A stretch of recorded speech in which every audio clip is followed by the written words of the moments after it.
एक झटपट party wear look बघूया. माझं फेवरेट प्लमचं मॉइश्चरायझर. तिकडे महायुद्ध का होईना पण सनस्क्रीन लावायला विसरायचं नाही.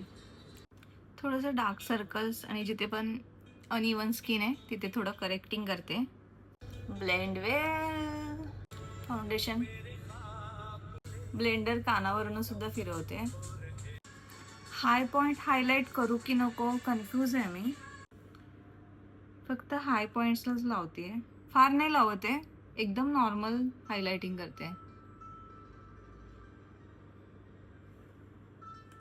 आता हे ब्लेंड करून घेते. मार्सची एक लिपस्टिक आहे ते मी ॲज अ ब्लश म्हणून लावते. ब्लेंड केलं की ब्लश छान दिसतो. मस्त पावडरने सेट करून घेते. खूप गरमी आहे बाहेर, ऊन आहे, तर थोडं लॉंग लास्टिंग झालं पाहिजे. इतके चब्बी चीक आहेत तर थोडंसं कॉन्टोर तर पाहिजेच. आता मी या साईडला पण करून घेते आणि नोजला पण करून घेते कॉन्टोर.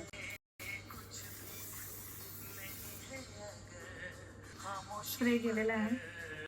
थोडे आईज मोठे दाखवण्यासाठी मी आउटर कॉर्नरलाच काजळ लावते आणि ते थोडंसं स्मच करून घेते.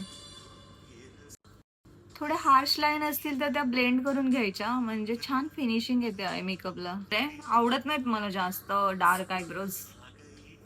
लोअर लॅशला मस्कारा लावायला अजिबात विसरायचं नाही. आता हे ड्राय झालंय. मी क्लीन इयरबड घेते. बघा क्लीन झालं ना. लिप लायनर लावते. मार्सचीच लिपस्टिक आहे. कर्ल्स ओपन करते. ज्वेलरी घातली पाहिजे.